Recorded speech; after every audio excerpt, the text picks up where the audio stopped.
I love the way that Kuleana was described to me by one of the kupunas was that, if everybody discerned what their Kuleana, their responsibility, the path they're following, one person called it the prayer they follow, whatever that is. Where's my place in the world? If you follow it and you don't interrupt other people's, if that happens and everyone does that, by following their intuition, the world will be in alignment because everybody who should be doing whatever they are based on where they came from and their ancestry and their experiences, the world would have some kind of alignment. Welcome to Midlife Dialogues, where we are continuing our conversation with Tom Peake. In last time's episode, we talked about his life as a novelist and about his new novel, Mauna Kea. Today, we're going to talk more about embracing one's life, as Tom really seems to have done. Tom, first, can I ask you your age? Do you mind if I ask you how old you are? Yesterday, I turned 69. Oh, happy birthday. I didn't know that. How do you feel about being 69? There's a lot of advantages to being older. And for your audience, there are almost all advantages to being over 50, okay, in your 50s and 60s. For one thing, you have a longer view about the world and the events of the world because you've seen a lot more. You have a longer view of your own life. Maybe I would put it this way. By the time you're my age, you've already decided what matters. You're not having ambivalence. You don't have as many choices. You're not sitting there wondering, what should I do this? Should I do that? By this time, you can see the storyline of your life, which is often much more connected. All those little events are much more connected than any of us realize in the moment, right? But how do you see that? You've got to be older. The clarity of that for me really began when I was in my 50s. I could now begin to see how everything made sense. Oh, I I could love that. put things into perspective, had a lot fewer regrets or second thoughts, because sometimes you're acting in something that's uncomfortable, but ultimately it turns into something that's a very satisfying experience. And it's a reflection of who you are, where you came from, what place you came from, who your family was, the people that you stumbled into along the way. It's almost uncanny. It all actually starts to feel like your life is like a novel, like somebody was actually putting all these pieces together, right? But you have to be older to get that. So I see that as a big advantage. Isn't that interesting? Because when we talked last time, you talked about how when you write a novel, you sit down and you write and you don't realize what you're doing, and it all kind of comes together in a way you don't expect or you don't realize consciously. And maybe that's what you're talking about here too, about your perspective on your own life. Well, also, if you have practiced connecting with your intuition, what Hawaiians call na'au, the older you get, the more you can connect with it, the more you trust the messages, the more you obey the messages. So when you get one of those thoughts, like it's what Natalie Goldberg calls first thought, you don't start second guessing it all the time. You're like, oh, I got a first thought. I got a message from my na'au, or as one of my friends says, the pink telephone calls. I got to download. It's like, oh, you don't war with it. You say, oh, okay, what do I do with that? And then as my kupuna used to urge me, she said, listening to your na'au is one thing. The tough task is obeying it. Well, by the time you're my age, you're obeying him all the time. You're like, okay, I've been through this before. I don't know where this goes, but I'm going to act on it because there's some inner truth that comes from my life experience, or maybe even my ancestors' life experience. In the Hawaiian perspective, your na'au is connected to your ancestral memory. Isn't that interesting? Let me ask you this. Would the child that you used to be surprised to see you and what you're doing now? No, not really. And my siblings, they say, Tommy, they call me Tommy. Tommy, you're the same guy. And my old friends, yeah, you're in a different context. You're not on the island anymore. You're not in Minnesota, but you're still that same person. And you've connected along the way with people that you can relate to, which of course included the Native Hawaiians. That was kind of a natural because I felt inseparable from my place, the mighty Mississippi. And it is mighty, right? And so it was easy to connect with people who identify themselves. Their very identity is connected to their place, the island, and parts of the island. So the only thing that I would say to your question is that young Tom would have been less optimistic about how his future might unfold than how I know I was blessed with the way it has unfolded. There was a great deal of uncertainty as a child of the 70s 60s, coming out of the turbulence of the late 60s, early 70s. There was a violent war going on. There were violent protests going on. Political system had corruption that was obvious. And where does a kid that grows up on an island find a place in a society that's becoming increasingly urbanized? I mean, I always knew that I wasn't going to live in a city. I got to be close to nature. So I think that kid would be a bit surprised. In fact, the kid would say, I can't believe you pulled off the enchanted life. But again, it was following my intuition. It was sorting out the advice of other people and saying, okay, that's good advice. This is not good advice. It was also, we're loaded with expectations. And as a child of the 70s, from a very accomplished family, there were expectations. And especially when I went off to the university, and I had to separate some of those. Like, that's their aspiration for me. What is it I want to do? Yeah, yeah. And I'll tell you one other thing that kid would be happy about. When I was a kid, I thought maybe I would be a park ranger, and I got a book from the library about how to do that. And I was just a teenager. And then many, many years later, I got this part-time job to support myself as an eruption ranger. And I was in the gray and green, and I was out there as a ranger with a badge. And I was like down on the lava flows on Kalapana. And I'm like, this is happening. I always thought, this was before I went to college, right? One piece of advice I'd have for younger people is you really got to discern carefully over the expectations that people place upon you versus what you think your path is, what kuleana, what duty, responsibility, path, prayer you want to follow. And especially younger people now, there's so many expectations, and you have to be unconventional. By that, I mean, you don't do it as a style. What I mean is whatever the conventions are putting out there, you've got to discern, is that really for me, or am I going to follow another path? How old do you feel? That's a good question. It's a difficult question, though, because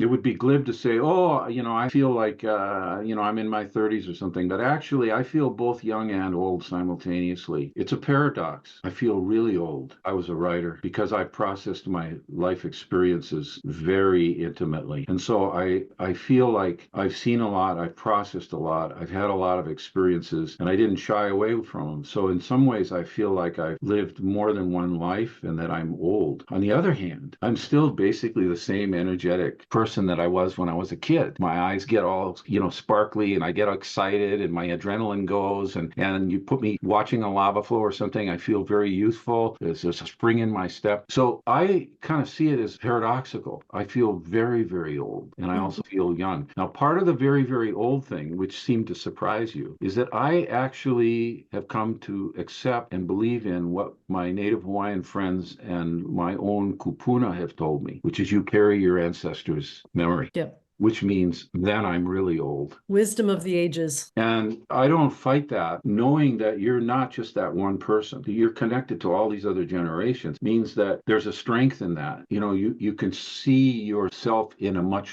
larger context, in a line of people who have acted in a certain way, who have believed in a certain way, who have been affected by the world in a certain way. And that's the part where I feel very old. And it's not meant to be a negative. It's like, no, I mean, that's very cool. I see it. That's a really interesting answer. I like it. I mean, I remember you came here and are living in the house that your grandmother built. Great-grandmother. Great-grandmother. And you're actually in her place. Yeah. So that place ought to be filled with all kinds of ancestral memory. Oh, it's You memory. relate to that concept of ancestral memory? And ghosts, the ghosts of people before. Oh my goodness. My entire life is that. Yes, I very much relate to that. And you Yeah. see yourself in that context, right? As part of that A long line. ancestral line, right? And if we see it, but we don't think of it as the constraint, like you don't want to be stuck in that. Like this is the only, like you can either look at that in a narrow way or you can look at it in a broad way. But ancestral memory, to me, gives you the strength from your heritage to then move out into the broader world and be open to more gifts, right? Hey, if you had to sum up your life right now in 3 words, what might they be? Oh my God, 3 words with no modifiers on them. Like, can I say mostly, then the word?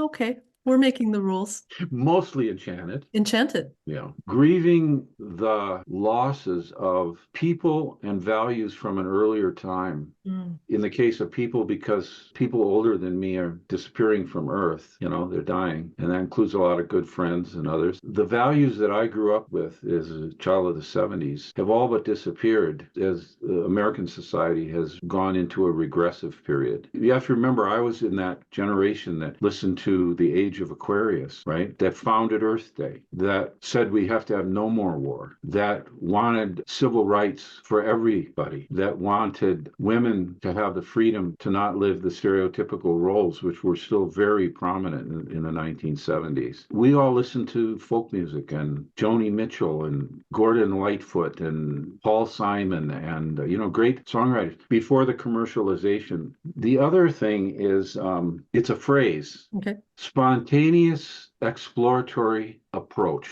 I never quit being the vagabond. I learned the spontaneous exploratory approach to my life when I was on the road and on the sea, when I sailed across the South Seas. Every day became a day for living in the moment. One thing I learned at sea is you can only see to the horizon. And because of the curvature of the earth, you do not know what islands lie beyond that line, right? And so you have to approach it fearlessly, not foolishly, but fearlessly. And some years after you might say I settled down, and I got married and I'm living in a house I actually own. I'm not on the road that much, but the basic psychological and intellectual approach to the world is the same as when I was a vagabond. In other words, you take a vagabond journey like that, it really turns into a vision quest. You act on the vision that you're getting from your now, and then what happens? The rest of your life is like that. Nobody asks me, well, how's life? Oh, same old, same old. What's that? That's not life.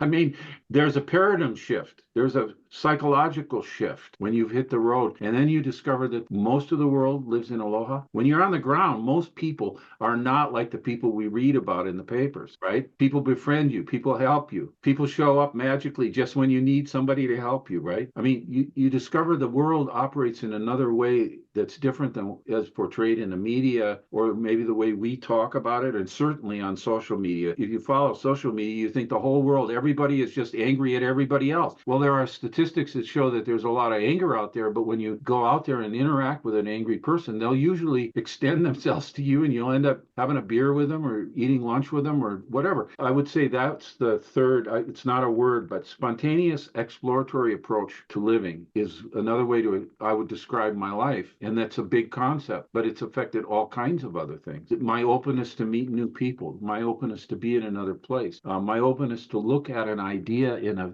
completely different way than I've read on social media or in the newspaper. That came from being a vagabond, which is another way of putting the word vagabond is traveler. Why don't we just live life like travelers? The Buddhists advise us to do that. My mother also gave me Buddhist books when I was young. There's a lot of wisdom in that set of traditions. One of them is you live in the moment and you use full discernment. And then when there's an opportunity to help someone out, to reduce their suffering, you stand up because somebody's going to do it for you. And by the way, when you're my age, you know all the people who help reduce your own suffering. What a tremendous answer. What advice would you give to other people who wanted to learn to embrace their lives more, whether in big ways or small ways? Trust your na'au. What does that mean to you? How do they do that? Trust your intuition. Listen to your first thoughts. Don't let the chatter in your mind. What the writer Natalie Goldberg, who's a Zen practitioner, would say, don't let the monkey chase the tail, right? So when you get an idea, there's a certain purity in that. Really act on it. Trust it. Trust that you know, and hold back the tsunami of external stimulation, because then you will put yourself in alignment with your particular path in the world. I love the way that Kuleana was described to me by one of the kupunas was that, if everybody discerned what their kuleana, their responsibility, the path they're following, one person called it the prayer they follow, whatever that is. Where's my place in the world? If you follow it and you don't interrupt other people's, like the missionaries did, right? You don't want to get into that mode. If that happens and everyone does that, by following their intuition, the world will be in alignment, because everybody who should be doing whatever they are based on where they came from and their ancestry and their experiences, the world would have some kind of alignment. The problem is when people either ignore the path that they're meant to follow, and I don't mean that in a fatalistic way, this complex discernment thing that goes on. If they follow that, and then if they don't interrupt other people, which is what the colonists did, that's the fundamental problem with colonization. Is it's like, no, we know better for these people what we're going to do, or that's an excuse for it. We actually want their resources. Right. But if everybody does that, your own life will be more nourishing, more richer, more enchanted, and the world will be in better alignment because you're not creating unnecessary tensions in the system. That's a great way to think about it. That's wonderful. Well, thank you so much, Tom. I have really enjoyed talking with you. This is great. Well, thank you very much. I really appreciate all your aloha and your great questions. Fun to have time to talk to you about all this. And thanks everyone else for listening to Midlife Dialogues, and we'll see you next time. Aloha.